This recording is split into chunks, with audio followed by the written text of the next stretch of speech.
Assalamualaikum warahmatullahi wabarakatuh.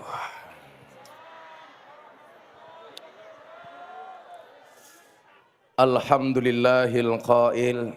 Bismillahirrahmanirrahim. Qul bi fadlillahi wa bi rahmatihi fabidzalika falyafrahu huwa khairum mimma yajma'un.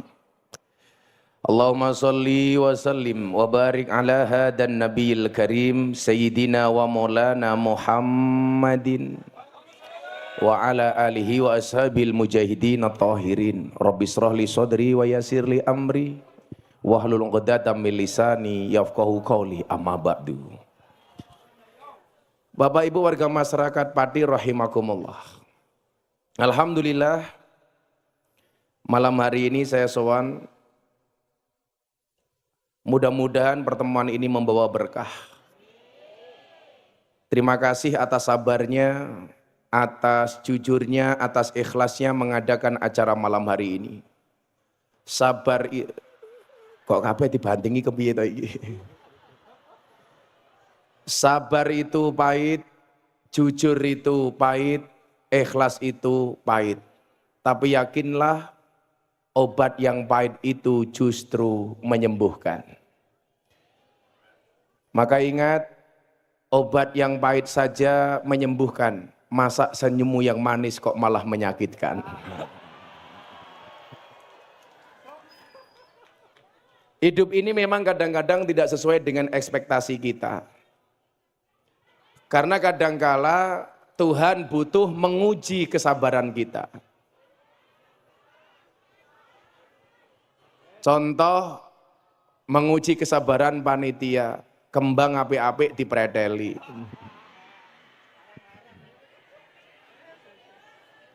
Tapi yang perlu diingat adalah tidak semua yang dibakar akan hangus menjadi abu. Contohnya, bata merah sengaja dibakar agar menjadi kokoh. Begitupun juga dengan kehidupan Bapak Ibu, tidak semua yang menimpamu akan menghancurkan. Terkadang Tuhan mengujimu agar kamu lebih kuat. Maka disitulah kemudian kita dikenalkan dengan istilah mahabbah, rasa cinta. Sehingga dengan rasa cinta itu menjadikan sesuatu yang berat menjadi ringan, yang susah menjadi mudah. Bagaimana kemudian kita menjalankan perintah Allah dengan penuh kemudahan karena adanya rasa cinta. Walaupun tidak semua cinta itu pasti indah. Buktinya apa? Tidak kusangka wajahmu seindah senja, tapi memberikan luka seluas samudra. Nah, disitulah kemudian kita harus tahu proporsi. Maka konsep adil dalam fikih itu adalah wada'u syai'in fi mahallih. Meletakkan segala sesuatu sesuai proporsinya. Sesuatu yang sebenarnya pantas saja, tetapi mohon maaf, sesuatu yang sebenarnya boleh saja tapi tidak pantas, itu tidak boleh kita lakukan. Contoh, wong khutbah Jumat nganggo helm, niku sak janjane entuk napa mboten? Entuk, tapi mboten pantas. Maka ya jangan khutbah pakai helm. Contoh, masker ketika Covid. Delalah ora ana masker, oleh mboten. Pantes napa mboten kotange bojone dienggo maskeran. Sak janjane nggih entuk-entuk mawon tapi mboten pantes. Jenengan sugih jame kathah, mangkat pengajian, jame double loro kiwa tengen. Entuk napa mboten? Entuk. Tapi mboten pantes. Maka dalam beragama itu ada asas kepantesan. Sakjanjane senajan to oleh tapi ora pantes ya jangan dilakukan. Nggih napa mboten? Nggih. Maka malam hari ini kenapa kita perlu ngaji dalam rangka membangun supaya kita paham bahwa semuanya itu punya proporsi masing-masing. Maka kembali saya ingatkan, oh ini ada BTV ya. Jadi acara hari ini Beb, Afwan, ini masuk ke agenda acara saya di Jalan Dakwah Gus Miftah di BTV. Ini alhamdulillah acara religi dengan rating paling tinggi di Indonesia. Tepuk tangan untuk BTV. Mereka hadir di sini bukan karena tempatnya ini bagus tapi mergo mesake. Wada'u syai'in fi mahalih, letakkanlah segala sesuatu sesuai dengan proporsinya. No. Maka nyuwun sewu. Contoh proporsi itu, blangkon itu tempatnya di kepala. Ya, maka kemudian ketika blangkon ditaruh di kepala menjadi indah. Contoh rambut itu tempatnya di atas kepala. Orang kelihatan cantik atau tampan, ya karena mungkin keberadaan rambutnya. Tapi begitu rambut ditempatkan di sesuatu yang tidak pas, maka menjadi tidak indah. Contoh, rambut jatuh ke makanan. Senajan toh rambut itu indah berada di atas kepala, tapi begitu masuk makanan tidak pantas. Maka banyak orang yang gak mau makan gara-gara ada rambut. Padahal ini yang jatuh ke makanan baru rambutnya. Coba kalau sampai giginya. Pas kowe mangan rawon, mau ciduk ono untune merongos. Nah, maka kewajiban kita itu sebenarnya apa? Memantaskan diri. Bagaimana kemudian kita layak diakui sebagai umatnya Kanjeng Nabi. Kita layak diakui sebagai umatnya Rasulullah Muhammad Sallallahu Alaihi Wasallam. Makanya saya itu seneng Beb dengan karakter pengajian di Indonesia. Sebelum mau idoh dilaksanakan simtuduror, dilaksanakan tibaan, dilaksanakan berjanjenan. Supaya apa? Supaya kita ngerti ada terima kasih kita kepada Kanjeng Nabi. Wujudnya apa? Wujudnya dengan sholawat. Bagaimanapun kita memahami kita bisa berislam seperti ini karena sumbangsihnya Kanjeng Nabi. Makanya biasanya kenapa kemudian setiap hadir majelis jamaah itu saya ajak untuk niat. Untuk niat apa? Untuk niat maulidan. Karena apa? Tidak semua pengajian di dalamnya ada maulidan. Kalau di dalam maulid itu ada ngaji, tapi tidak semua ada ngaji, ada maulid. Contoh, wong niku lah haji mesti umroh, tapi lah umroh orang mesti haji. Wong niku lah wudu mesti raup, tapi lah raup orang mesti wudu. Dalam rangka memantaskan diri niku nyuwun sewu, satu saat iki kula ajeng ngaji babakan iki, ora baperan lah. Muga-muga sing rawuh dalu menika ora ana sing baperan nggih. Jadi satu saat Kanjeng Nabi itu pernah ditanya. Jadi sadurunge kula terus guys, ketika jenengan niku mulai Robi Fangfa Nabi Barkatihim itu, apa kok Robi Fang? Robi Far apa? Utuh kuwi lho sing Robi Faja'alna itu niku nyuwun sewu dicekel dodone. Saya itu punya riwayat Abdullah bin Abbas itu pernah dadanya nyuwun sewu bait afan dipegang dadanya oleh Kanjeng Nabi, itu sejuknya sampai punggungnya Nabi. Nah, saat itu Nabi membaca doa. Maksud saya apa? Robi Faja'alna itu kan sebuah permintaan. Jenengan cekel dodone. Karo ndelok seolah-olah kita membayangkan wujud Kanjeng Nabi hadir. Abdullah bin Abbas itu dipegang dadanya oleh Nabi sejuknya sampai punggungnya Nabi. Abdullah bin Abbas itu alim ternyata pernah didoakan oleh Nabi ketika dadanya dipegang. Mila jenengan sing rumangsa sumpek macam-macam niku nyuwun sewu, dodone mang cekel karo maca selawat. Sing biasa kula waca niku Robi Fangfa Nabi Barakatihim wahdinal husna bi hurmatihim wa amitsna fi tariqatihim wa mu'afatim minal fitani. Dadi lak jenengan mulai sumpek niku dodone mang bayangke didemok kalih Kanjeng Nabi kalih maca niku. Robi fangfana bibarkatihim wahdinal husna bihurmatihim wa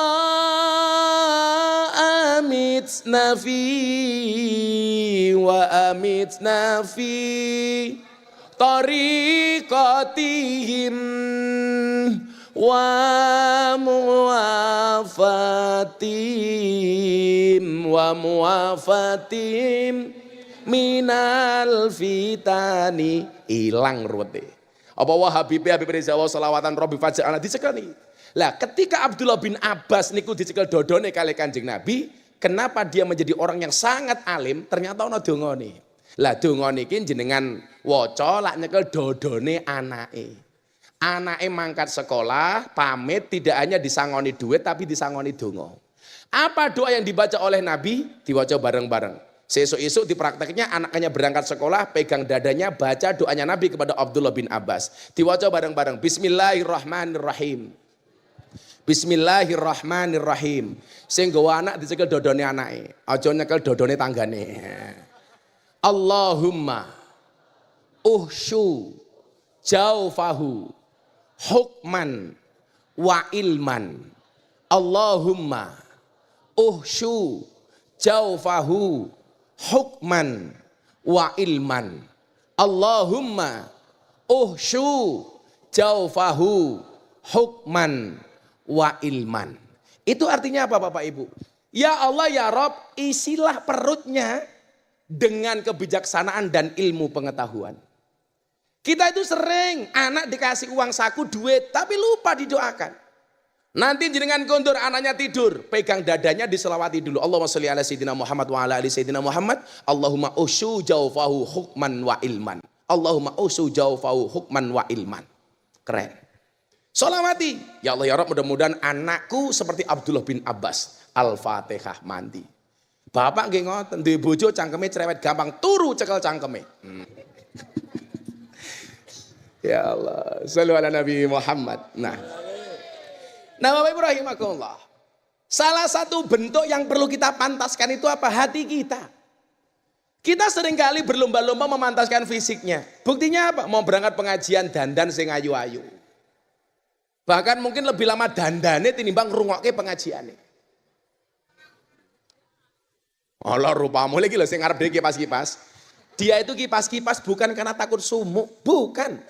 Tapi karena takut alisnya hilang gitu loh. Luntur gitu loh. Alis ngontok kaya galengan to yu gitu.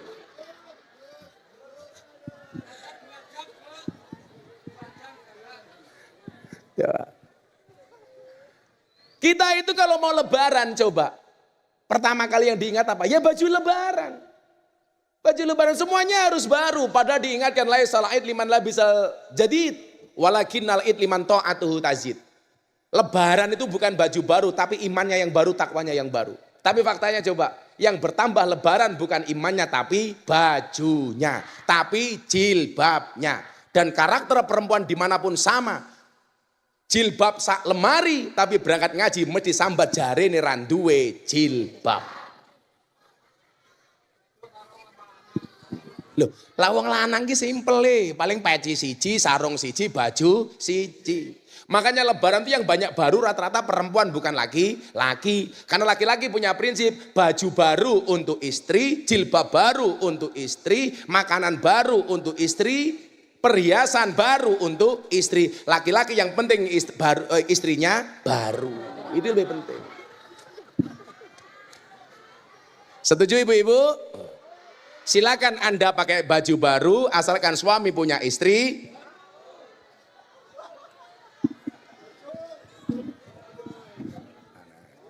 Nah, saya tidak mengajarkan Bu, gitu loh, mencontohkan. Nah, yang perlu kita dandani itu apa? Hati. Hati. Maka satu saat ada seorang laki-laki yang bertanya kepada Rasulullah Muhammad SAW. Jadi kenapa umatnya Nabi itu dikatakan umat terbaik, Pak? Awal-awal Nabi itu dikatakan periode terbaik. Soalnya nyuwun sewu. Setiap kali ada masalah itu langsung takon karo Kanjeng Nabi.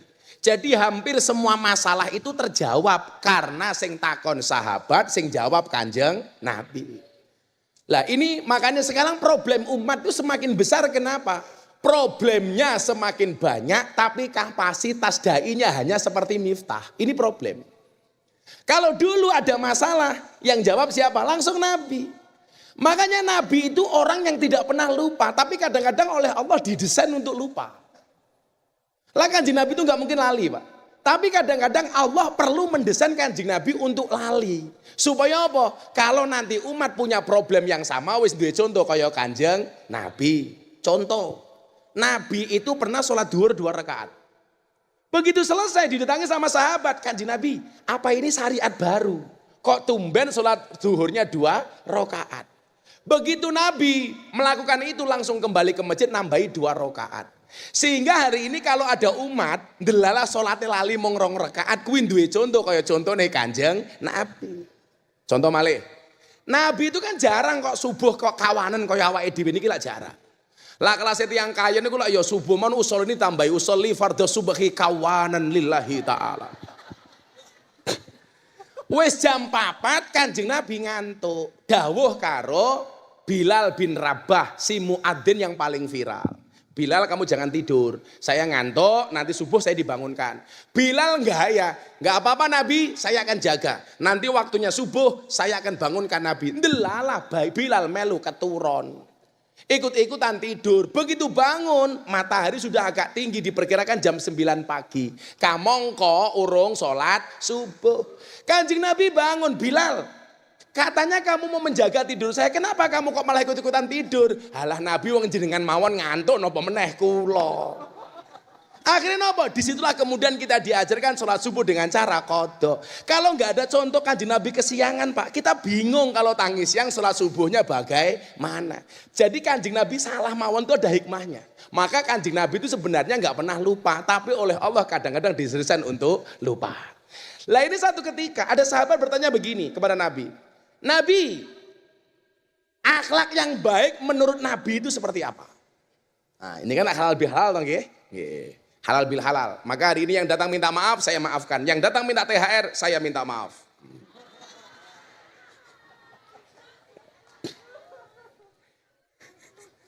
Oh, fulus. Sorry, kalau sama cewek saya nggak pernah mau ngasih uang. Maunya ngasih nafkah.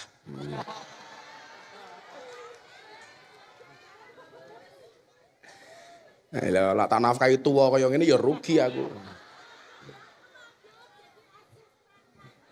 Apa gunanya mengenal cinta jika pada akhirnya mendatangkan luka? Lebih baik mengejar cita-cita agar bisa membahagiakan kedua orang tua. Nah, karena membahagiakan kedua orang tua itu lebih baik daripada membahagiakan janda. Apalagi janda tua. Sakno. Ketok ibuke korban janji. Dari sekian banyak korban gempa bumi dan bahkan korban tsunami, ternyata hanya korban janji yang paling sulit untuk dievakuasi. Ya, sallu ala Nabi Muhammad. Jadi ini gue, saya itu senang kalau kado ngaji diawali dengan maulid. Supaya kita tahu terima kasih sama Nabi lah itu, sama Nabi. Nah, mendengar pertanyaan ini, ternyata jawaban Nabi itu adalah Nabi Muhammad SAW menjawab dengan satu ayat dari surat Al-A'raf ayat 199. Ayat 199. Akhlak yang baik itu seperti apa menurut Nabi? Khudil afwa wa'mur bil urfi wa'arid anil jahilin. Akhlak yang baik itu ternyata isinya 3 Bapak Ibu. Berapa? 3. Yang pertama, akhlak yang baik menurut Al-Quran yang disampaikan oleh Nabi. Khudil afwa. Ambillah sifat memaafkan. Ada satu problem menarik. Kita itu kalau udah benci sama orang, kebaikannya pun biasanya nggak kita lihat. Betul? Maka harusnya hari ini kita fair. Saya nggak mau terjebak di perdebatan soal Habib. Bagi saya hari ini, fokuslah kepada masing-masing. Umpamane kaya Habib Reza, wong iso selawatan kaya ngene, mosok mau benci. Berarti mau takoni tes nasab, tes DNA, ora penting. Siapapun dia punya sumbangsi untuk agama harus kita hormati, betul? Kue arep iki arep Habib, yang penting kamu sibuk solawatan, pengajian, mau itu hasanah, ada ilmu, ada iman, ada takwa, kita hormati. Gitu saja. Nah, ini yang menjadi problem hari ini adalah ketika kita sudah benci sama seseorang, kebaikannya pun tidak pernah kita lihat. Tapi sebaliknya, kalau sudah senang sama seseorang, kejelekannya pun juga tidak akan nampak. Wa ainu ridho an kulli aibin kalilatin wa ainu sukhti an kulli khairin tubdil masawiyah. Sekarang saya kasih contoh bagaimana akhlak Nabi kepada orang yang mohon maaf Nabi sendiri benci. Apakah Nabi pernah membenci orang? Pernah. Siapa salah satu orang yang dibenci Nabi? Wahsy, orang yang membunuh pamannya Nabi, Sayyidina Hamzah. Kenapa? Karena Sayyidina Hamzah ini adalah ahabban nas ila Rasulillah sallallahu alaihi wasallam. Orang yang sangat dicintai oleh Nabi. Dipateni sama orang namanya Wahsy. Nabi itu benci banget sama namanya Wahsy. Tapi satu ketika Wahsy ini masuk Islam. Ayo bicara. Orang yang membunuh pamannya akhirnya tobat masuk Islam. Orang zaman dulu itu baca syahadatnya mesti kepada Kanjeng Nabi. Kalau artis-artis Indonesia banyak masuk Islam dibimbing oleh Gus Miftah. Saya itu 2 hari ini mengislamkan orang 5 orang, Bu. Di pondok kemarin 4, salah satunya suaminya artis KDI dari Batam, kemarin siang di Pabelan, Semarang. Saya itu alhamdulillah Habib, di mana-mana saya banyak dikafir-kafirkan sama orang. Miftah kafir, tapi alhamdulillah saya paling banyak mengislamkan orang kafir. Sementara saya ngafir-ngafir ke aku cangkeme ra tau nglebok ke Islam. Makanya saya santai banget, Miftah kafir, hurra popo, sahadat meneh, rampung. Oh, kaya Habib Reza diragukan nasabnya, wis monggo, sing penting aku selawatan gitu aja tuh Habib. Itu lebih bagus daripada aku ki cucune Kanjeng Nabi ora penting kayak gitu. Sing nilai akhirnya Allah. Santai saja.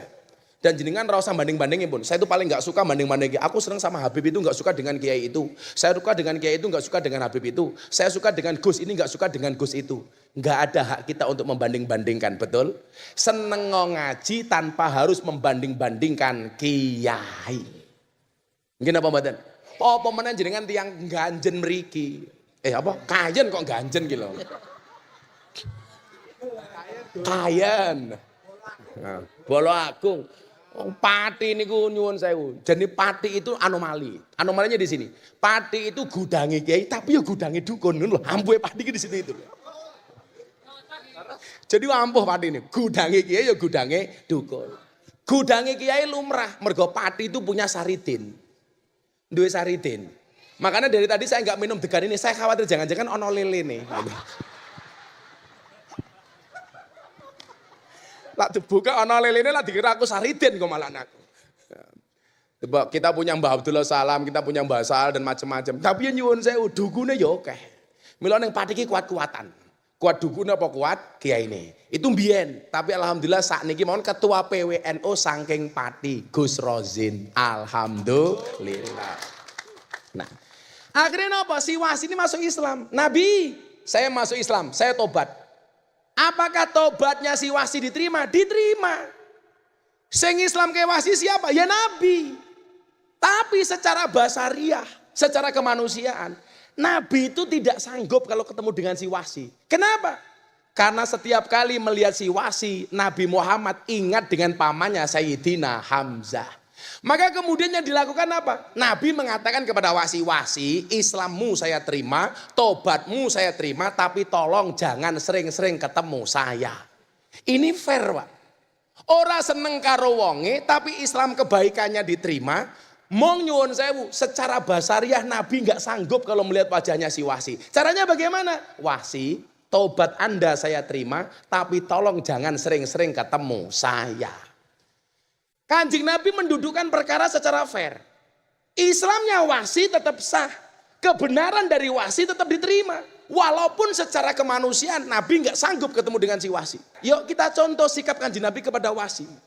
Karena bisa jadi kita itu nggak cocok sama orang. Tapi jangan mengingkari kebaikannya. Contoh, jenengan ra cocok karo Pak Lurah. Ento. Tapi kalau Pak Lurah bener ya kudu awakmu dukung senajan to ra cocok pribadi nih Pak Lurah. Contoh, Pak Lurah mempunyai kebijakan bagus, seneng. Tapi aku rasa seneng Gus, Lurahnya senengannya karaoke, umpamane. Itu persoalan lain. Di Lurahnya. Oh, iya bro, karaoke bro. Terus Gus, Pak Sutris. Pak Sutris, ya Allah luar biasa, Lurahnya jenenge stres. Sutris kok stres. Sutresno, untung sunya di depan ya. Kalau di belakang kan jelek. Tresno, Su. Coba kita kasih contoh lain, Beb. Apaan, Beb? Saya mau ceritain. Dulu yang namanya masjid itu apa, Pak? Masjid itu kan ismul makan dari fi'il madi sajada yasjudu masjidan. Jadi yang namanya masjid itu tempat untuk sujud. Makanya zaman Nabi Pak Lurah, yang namanya masjid itu hanya tanah kosong yang digaris. Dikai batas. Makanya jangan kaget kalau dulu zaman Nabi itu ada pohon kurma di dalam masjid. Karena masjid itu hanya tempat kosong yang digaris. Makanya lumrah ketika musim dingin Kanjeng Nabi pernah iktikaf menggunakan tenda. Lah sekarang Beb, masjid sudah ada atapnya, sudah ada temboknya, ada karpetnya. Iktikaf di dalam masjid kok nganggo tenda. Malah kayak anakku latihan kemah. Coba yang viral di TikTok kemarin. Ya tanda, iktikaf di dalam masjid pakai tenda. Ya wis lah rapopo, anggap saja latihan iktikaf. Nah, satu ketika karena masjid ini tanah kosong, ada orang Badui datang ke masjid. Begitu datang dia kencing di dalam masjid, nguyuh tur. Ini kencing Pak Badui ini kurang ajar iki. Maka semua sahabat yang hadir di masjid itu mas, itu marah kabeh. Semuanya melaknat, semuanya mencaci memaki. Kurang ajar, nguyuh nih juru masjid, ora sopan dan lain sebagainya. Tapi dari semua yang hadir itu yang tidak memaki cuma satu. Sapa nduk? Kanjeng Nabi Muhammad sallallahu alaihi wasallam. Yang lain teriak-teriak marah Pak, Nabi Muhammad gak marah. Tapi baru kemudian Nabi Muhammad itu tersinggung ketika apa? Setelah air kencing itu dibersihkan, kemudian si Badui ini mengangkat tangannya kemudian berdoa. Lah doanya ini yang membuat Nabi Muhammad tersinggung. Apa doanya Badui ini? Allahummarhamni wa Muhammadan wala tarham ma'ana ahadan. Ya Allah Gusti, berikanlah kasih sayangmu hanya kepadaku dan kepada Nabi Muhammad tok. Yang lain gak usah saja Nabi. Lah ketika si Badui ditanya, kenapa kamu berdoa seperti itu? Karena dari semua orang yang hadir yang tidak marah sama saya hanya Kanjeng Nabi Muhammad tok. Yang lain semuanya memarahi saya. Maka rahmatmu hanya untuk saya saja ya Allah sama Nabi Muhammad. Yang lain gak usah kamu kasih rahmat. Apa jawaban Nabi atas doanya si Badui ini? Lakot tahajar tawasian. Lak carane kaya ngono Mas Badui, kamu itu mempersempit rahmatnya Gusti Allah. Rahmatnya Allah itu luas, jangan kamu persempit. Lah hari ini mohon maaf Pak, kita itu kadang-kadang menganggap diri kita yang paling pantas mendapatkan rahmatnya Allah, kemudian orang lain gak berhak mendapatkan rahmatnya Allah. Seolah-olah yang paling berat mendapatkan rahmat itu Habib tok umpamanya. Kiai ini orang pantas. Atau sebaliknya kiainya paling pantas. Maka kemudian mengatakan Habib itu enggak pantas mendapatkan rahmatnya Allah. Seolah-olah yang berat mendapatkan rahmat itu NU tok. Muhammadiyah ora. Ini namanya lakot tahajar tawasian. Anda benar-benar telah mempersempit napa Pak? Rahmate Gusti Allah. Maka enggak boleh. Makanya kenapa saya punya syair itu.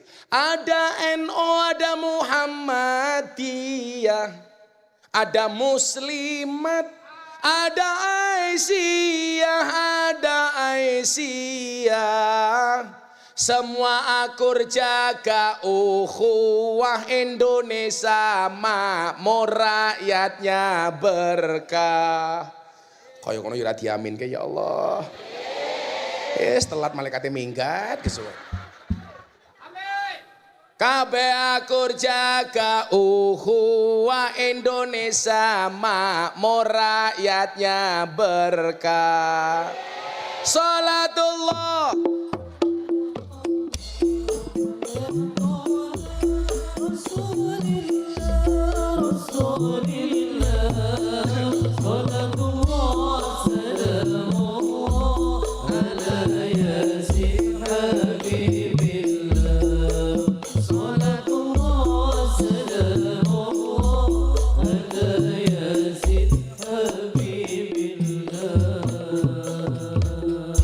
Bapak NU Ibu Muslimat Raniat blas. Bapak NU Ibu Kakang Ansor Adeva Taya tahlilane saben malam mulai tahlilan padha nggawa rahmat yu badokan tok sing dipikir.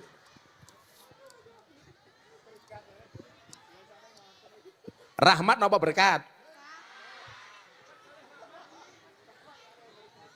Tahlilane saben malam mulai tahlilan padha nggawa salatullah salamullah ala Toha Rasulillah salatullah salamullah ala yasin habibillah salatullah salamullah ala yasin habibillah ning sawadus ning kali kayu nongko digawe lemari Habib Reza gagah lan sregep ngaji okeh rondo sing njaluk di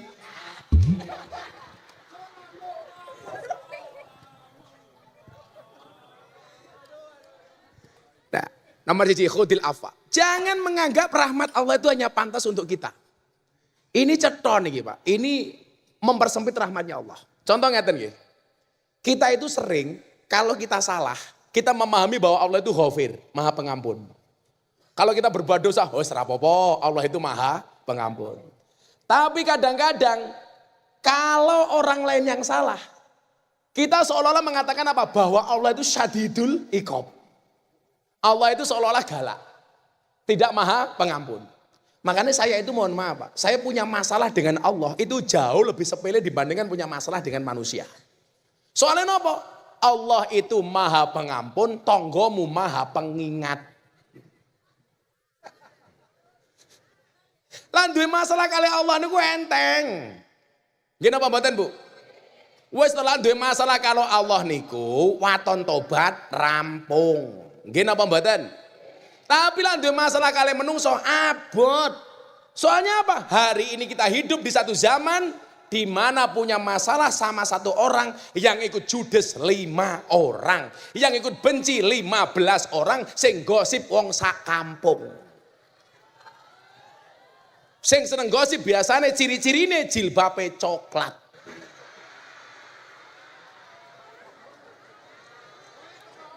Wonge ya teko.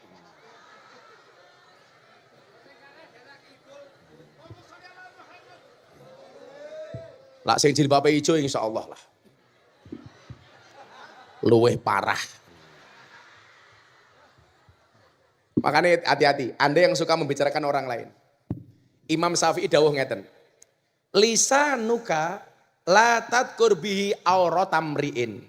Kenapa? Fakulluka auratun walinasi alsunun. Hati-hati. Jangan pernah kamu gunakan lisanmu untuk menyebutkan aibnya orang lain. Kenapa? Karena masing-masing di antara kamu punya aib, sementara orang lain punya lisan. Kalau Anda membicarakan aib orang lain menggunakan lisanmu, ingatlah orang lain juga punya lisan untuk membicarakan aibmu. Maka konsepnya apa? Aslih nafsaka yasluh lakan nas. Perbaikilah dirimu maka orang lain akan berbuat baik kepadamu. Jangan dibalik. Saya mau berbuat baik kalau orang lain berbuat baik sama saya. Kebalik. Tuntutlah dirimu untuk berbuat baik. Jangan menuntut orang lain untuk berbuat baik. Makanya saya bilang. Saya itu tidak minta untuk dihormati. Tetapi saya menuntut diri saya untuk bisa menghormati orang lain. Saya lebih baik dihina tapi dalam posisi menghormati orang lain daripada saya menghina tapi saya tidak bisa menghormati orang lain. Makanya kalau itu santai Bib. Saya mau dibully kayak apa saya nggak pernah sakit hati. Yang bully saya malah kena mental. Setiap kali bulian macam-macam. Contoh wingi pilpres, miftah money politik, bagi-bagi duit. Jadi kiai sugih ki repot Bib. Sugih dirasani kere nggak direken. Lah pilih repot pokoknya niku. Nompo amplop dirasani, dom-dom duit dirasani. Seluwih apik aku ngedum duit dirasani daripada orang rasani yo ora duwe duit modar kowe. Hayo kowe. Undang-undangnya kuwi lho. Sing rumangsa kamu sakit hati gara-gara orang ngerasani kamu, menjelek-jelekkan kamu dan lain sebagainya. Digawe seneng saja. Karena orang beragama itu harus apa? Wa bi rahmati fa bidzalika fal yafrahu. Beragama itu harus asik. Makanya ibu itu loh pengajian asik, jilbabnya abang, roknya abang, tungkake selonjorke. Ya Allah. Orang rumangsane tungkakmu meletek-meletek to yu.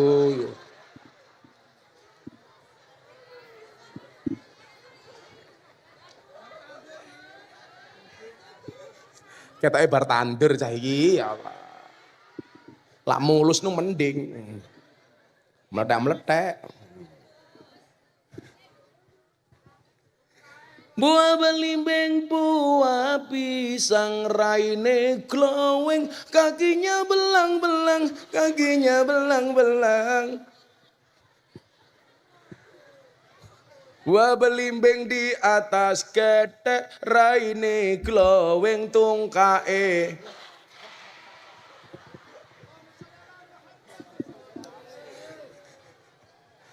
Tapi ya ora apa-apa, sing oleh rahmate Gusti Allah ku ora mung sing mulus tok, sing tungkae mlethek ya berhak mendapatkan rahmate Gusti Allah.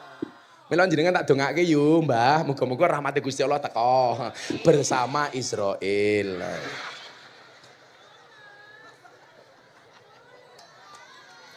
Yes, ini kan bagian dari fastabiqul khairat. Jadi gini Beb, saya itu memahami fastabiqul khairat itu bukan satu posisi diperebutkan oleh banyak orang, itu bukan. Tapi menjadi yang terbaik di posisi masing-masing.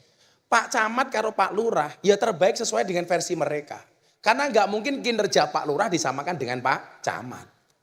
Loh, fastabiqul khairat antara Gus Miftah sama Habib Reza. Habib Reza mau cosim tudror sebaik-baiknya, saya ngaji sebaik-baiknya, itu namanya fastabiqul khairat. Bukan rebutan posisi. Lah fastabiqul khairatnya Banser di mana? Ya njogo pengajian. Makanya di mana-mana saya itu sayang sama Banser. Loh, karena memang mereka itu fastabiqul khairatnya ngaman ke jamaah ngawal kiai. Tapi lah ngawal yo sing bener le, mosok aku wingi Jawa Timur dikawal malah kayak tahanan. Mudun kok mobil, mriki Gus. Ya Allah. Ini. Ya malah ketekak aku. Kadang-kadang yang ngono Beb, tangan kanan dipegang sendiri, tangan kiri dipegang sendiri. Jamaah ngerayuin dasku ngene. Kula ya makake aku to Kang aku. Wis sikilku bundas mau idak-idak sepatune Banser aku. Ya segini ki fastabiqul khairat, anak BTV ngerekam sebaik-baiknya supaya gambarnya bagus. Anak YouTube juga sama, bakul ya sama. Wes pokoknya santai mawon. Itu fastabiqul khairat. Fastabiqul khairat itu tidak harus sama, tapi berbuat baik semampunya sesuai dengan kapasitasnya. Jenengan ra kudu sedekah niku kaya kula nyah-nyoh. Saya itu punya prinsip, orang kaya itu bukan yang banyak, bukan seberapa banyak yang dia miliki, tetapi seberapa banyak yang dia bagi. Duwe oke kaya ngapa tapi pelit, bagi saya nggak sugih. Makanya dulu guru saya pesan, irilah dengan dua orang. Satu, orang yang banyak ilmu menghabiskan ilmunya untuk mengajar, menghabiskan waktunya untuk mengajar. Atau yang kedua, orang yang banyak harta dan menghabiskan uangnya untuk sedekah. Itu baru ngiri. Jadi awak mungkin pengen bahagia, aku kudu ngenteni sugih le. Maka Gus Miftah bilang, tetaplah hura-hura walaupun kamu belum kaya. Ingat, uang bisa dicari, tapi membuat sakit hati orang iri, kapan lagi? Wah. Ngono Pak Lurah, santai wae Pak Lurah. Aja baperan. Lurah baperan cepat mati Pak Lurah. Insyaallah, sesuk wis 8 tahun perpanjangan masa jabatan, Lurah yang ngundang pengajian sendiri. Orang kuat bayar cukup pakai BLT. Nah, santai.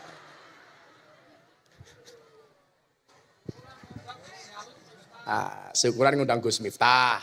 Rakuat bayar dong SKTM, surat keterangan tidak mampu. Pemerintah tuh bijak, kenapa lurah diperpanjang 8 tahun? Karena pemerintah tahu modal lurah durung balik, gitu saja. Aman Pak Lurah. Yang nomor 2, wa'mur bil urfi. Perintahlah kepada sesuatu yang baik. Lah, kalau kita belum bisa berbuat baik dengan harta kita, minimal aja apik. Makanya nyuwun sewu nggih, panitia pengajian ki top le.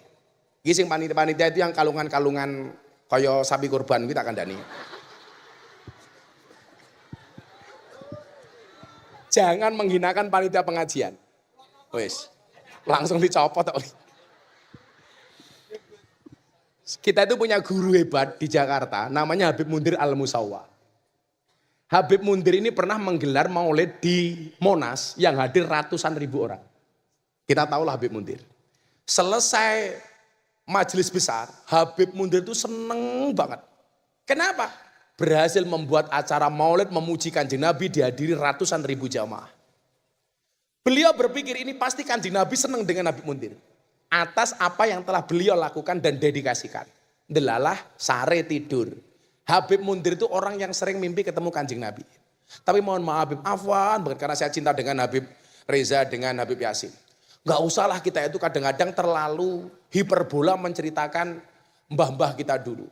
Masa ada Habib yang menceritakan, saya punya Habib cerita bisa mi'raj sehari 200 kali. Ki opo to? Kok ngalah-ngalahi Kanjeng Nabi itu loh. Kita gak usah umat itu dibodohi dengan hal-hal seperti itu, betul? Mbok sing nyoto-nyoto mawon. Ini saya punya jet, punya guru, wajahnya bersinar. Sampai satu ketika dibuka, muridnya terkejut sampai mati gara-gara melihat sinarnya Habib melebihi neon. Ya Allah, aku nganggo genset sangka ngendi? Aku ya ngono to. Enggak usah hiperbola lah. Cukuplah kayak Habib iki selawatan, dibaan, simtu duror, malah seneng nggih napa mboten? Sapa ngerti mulai gondol bojo anyar, Beb. Udah zuat, Beb. Alhamdulillah. Mas Nabib. Double, Beb. Laki-laki itu punya istri 4, itu Superman, Beb. Punya istri 3, Powerman. Punya istri 2, Gentleman. Punya istri 1, Cemen. Ibu-ibu padi lebih suka punya suami Superman apa Cemen? Kandani wong wedok dilawan. Wis ra kena dinyang wong wedok iki. Makanya saya bilang, memang benar. Perempuan itu bahasa Arabnya asal katanya sama dengan cermin, Pak. Perempuan itu bahasa Arabnya apa? Mar'atun. Cermin bahasa Arabnya apa? Mir'atun. Pertanyaannya kenapa perempuan itu seperti cermin? Karena hati perempuan seperti kaca. Kalau sudah pecah tidak akan pernah utuh kembali. Wah. Makanya perempuan itu karakternya satu. Kalau disakiti nggak pernah lupa, kalau menyakiti nggak pernah ingat. Itulah perempuan. Masuk. Makanya kejam bang wedok iki. Kandhane sak pinter-pintere kiai, sak alim-alim iki dikitak bojone dadak. Termasuk Kapolsek. Heeh. Lah ning kantor galak ya ning omah ya kik. Aku ki ndek kanca jenderal karo bojone mung remuk kok padake. Wong wedok dilawan. Gus Miftah, ya Allah Bu, luweh parah. Bedone wong lanang karo wong wedok niku siji, Bu. Orang laki-laki itu semakin kaya dia semakin butuh perempuan. Tapi perempuan semakin kaya dia tidak butuh laki-laki. Makanya bagi perempuan duit itu lebih penting dibandingkan suami. Makanya itulah alasan kenapa banyak laki-laki dari Kayen yang berangkat ke Korea. Kan alasannya mengkui, Pak. Ora ketok wujudmu ra masalah, sing penting teko duitmu. Betul Pak Lurah? Oh itu kok. Bojone tangi turu kon mangkat golek duit. Sore dijaluki duit. Arepe turu ngrembug duit. Tangi turu ngitung duit. Nganti ibu-ibu rupane kaya duit. Lucune wong wedok itu satu. Suami suruh mencari uang tapi tidak boleh pegang uang. Kalau kamu suruh suami bisa mencari uang, tidak boleh memegang uang, rabio karo tuyul. Sengit aku. Karakternya perempuan itu satu. Kalau uang sudah masuk kepada perempuan, nggak mungkin kembali kepada suami. Jangankan ke uang suami, uangnya anak lebaran loh. Hilang Beb. Gitu loh. Perempuan itu kan kalkulatornya isinya cuma tambah-tambahan sama kali-kalian. Nggak ada pengurangan apalagi pembagian. Wong wedok menang ane kaya ngono. Mbok ya kamu itu perhatian dikit sama suamimu, dibela-belain pergi jauh ke Korea untuk menafkahimu. Maka ya tolong jangan sakiti hatinya. Nah, sudah suami suruh pergi ke Korea, kamu di sini malah main-main sama suaminya tetangga.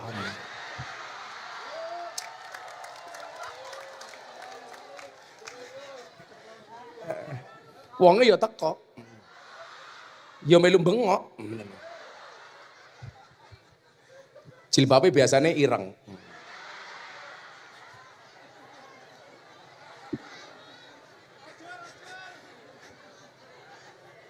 Bojone lunga malah ning omah buka lawang karo nyanyi-nyanyi. Nggir minggir, aja nengah-nengah, mampir-mampir bojoku ra ning omah.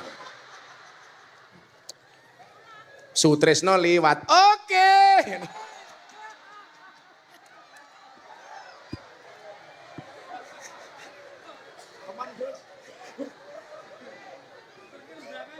Ngaterke undangan. Pengajian karo Gus Miftah.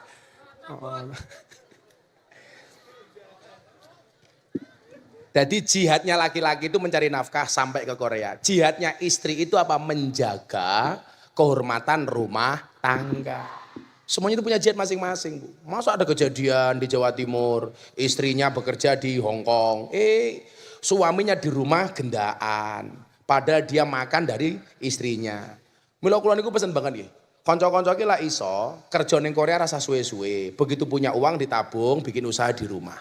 Bagaimanapun berpisah suami istri terlalu lama itu kurang sehat. Nggih napa mboten?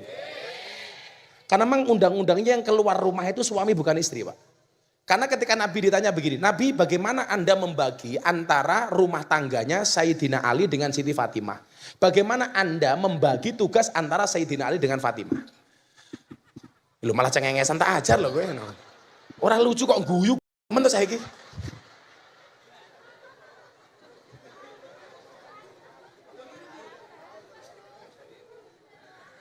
Jadi ngeten, undang-undangnya Kanjeng Nabi kepada Siti Fatimah sama Sayyidina Ali. Sayyidina Ali niku mantu Siti Fatimah putra, anaknya Kanjeng Nabi.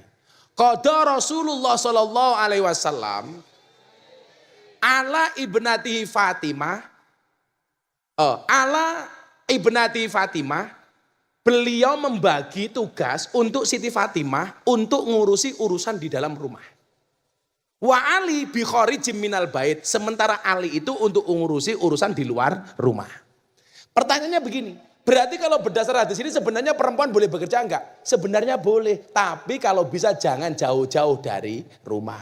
Makanya yang bekerja di Korea sebisa mungkin yang laki-laki.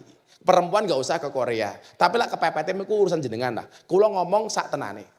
Kalau toh kemudian harus bekerja di sana, kamu ingat di rumah kamu juga punya suami, punya anak. Oh jadi kono malah kayak gadis. Kadang-kadang gadis songko pati nikah dari pati udah punya suami. Pergi ke Korea, gayanin telung sumi beb. Pakaiannya melu-melu artis Korea, K-pop. Ayo, kayak siapa? Blackpink. Padahal bentuknya kayak Black Rupo. Kan yura pantes. Lah cewek Korea Pak Lurah pakai pakaian seksi, ya pantes. Wong wayu putih mulus, lah bocah kayen, ya Allah. Sikile meletek kok pakaiannya seksi. Kalau zaman dulu ada celana namanya Hawaii di atas dengkul, sekarang ada baru wahai. Dhuwur banget kok, hai. Kan kulo sering ngaji teng luar negeri. Ya enggak begitulah. Jadi perempuan tuh boleh bekerja. Boleh bekerja. Kalau kepepeten Korea monggo. Tapi kalau bisa jangan jauh-jauh dari rumah. Kalau saya dari awal bilang sama istri saya. Cukuplah kamu menjadi tulang rusukku. Biarkan aku menjadi tulang punggungmu. Karena saya punya prinsip laki-laki itu tulang punggung bukan tulang tulung. Ngono Pak Lurah. Makanya istri saya enggak bekerja Pak Lurah. Kepepeten istri bekerja monggo. Tapi jangan sampai melupakan kodratmu sebagai seorang istri. Ini mawon. Gus, kula pengen kerja bantu suami, monggo. Tapi ingat, silakan. Tapi ingatlah kodratmu sebagai seorang istri dan perempuan. Gus, kenapa istri harus bekerja? Iya, istri harus bekerja. Kenapa? Karena suami hanya titipan. Kalau tidak diambil Allah, minimal diambil mantan.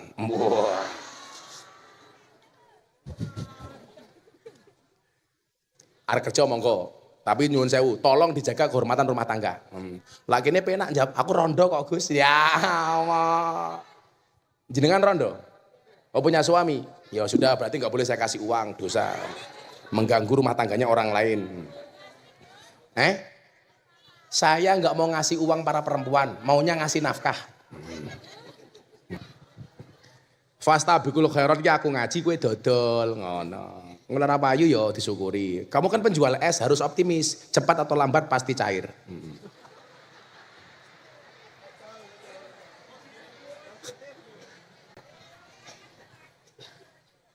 Ya wes, kuwi sing khusus wong kuwi dibaginen tak tukune pira kuwi? Pira? Loh, langsung rebutan ki berarti mau ora payu ki ora mergo ora ngelak, mergo ora duwe duit. Sing mburi rasa moro.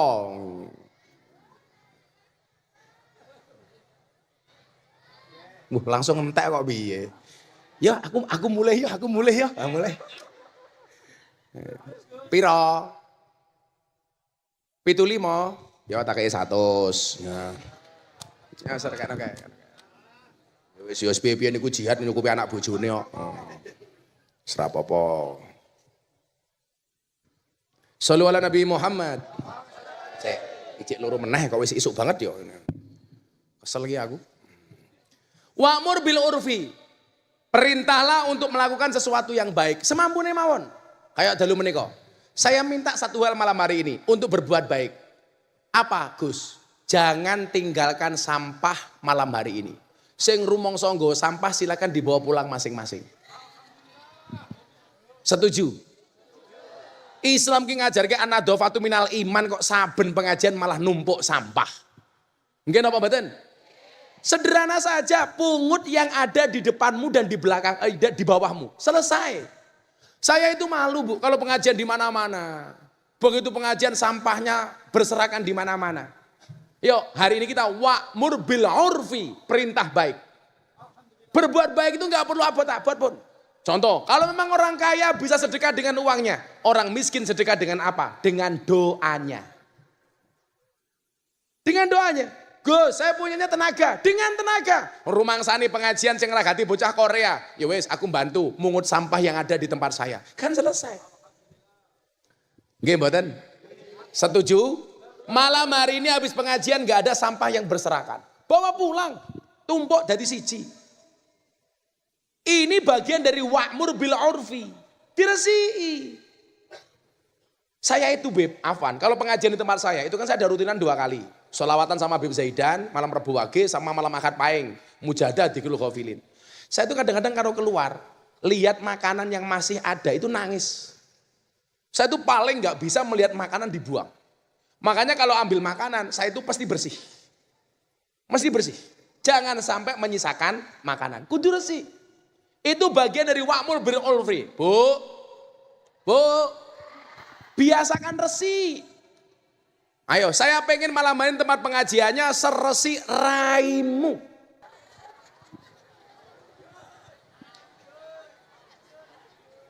Itu bagian dari wa'mur bil urfi.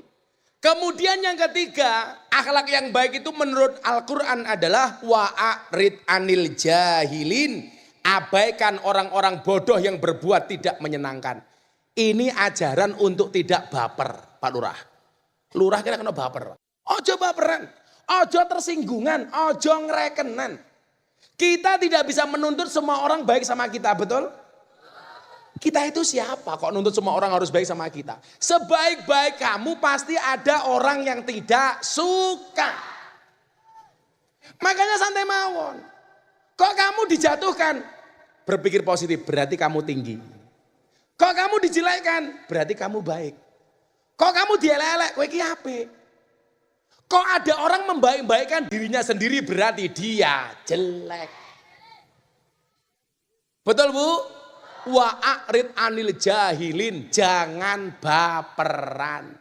Kok ono organisasi, ada anggotanya, pengurusnya kok baperan, ora bakal maju.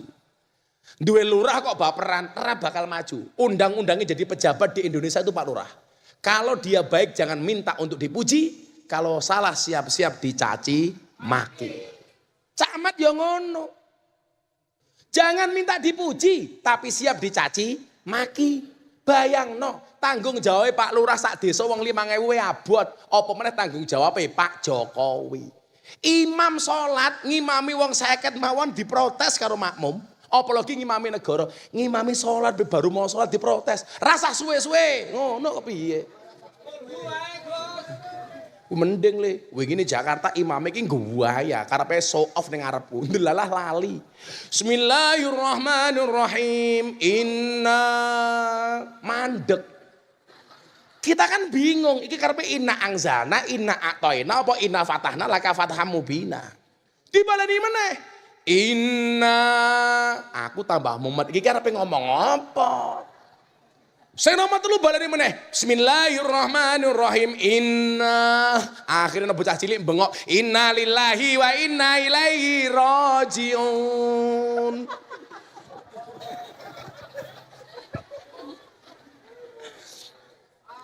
Makanya kenapa imam itu kalau bisa membaca surat atau ayat yang masyhur-masyhur saja. Supaya kalau salah makmum gampang bener ki. Ojo men ketok ngalim suratnya digawe angel. Makanya Kanjeng Nabi itu lucu. Kanjeng Nabi itu pernah menegur imam yang membaca surat Baqarah, tapi tidak pernah menegur imam yang membaca surat Al-Ikhlas. Jadi lah ono wong salat kesuwen itu malah diseneni, lak dilit malah ora. Ayo, berarti napa? Wong salat ki rasa digawe gaya. Ngerti bar ngisak pengajian sama Gus Miftah. Bar Fatihah sing diwaca Bismillahirrahmanirrahim Yasin. Makme batin kere.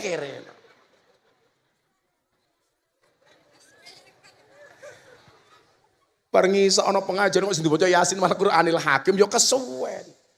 Malah digawe falyafrahu saja. Maka wa'rid anil jahilin, akhlak yang baik itu menurut Kanjeng Nabi adalah abaikan orang bodoh.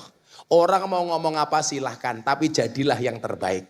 Sekali lagi saya bilang, kita tidak bisa ngatur ombak, tapi kita bisa belajar berselancar. Kita tidak bisa ngatur omongan orang lain kepada kita, tapi kita bisa ngatur bagaimana menghadapi omongan orang lain kepada kita. Moga-moga kabeh selamat, amin. Sudah jam 2 pengajian selesai. Hasbi Rabbi Jalallah ma fi qalbi Ghairullah Nur Muhammad Sallallahu La ilaha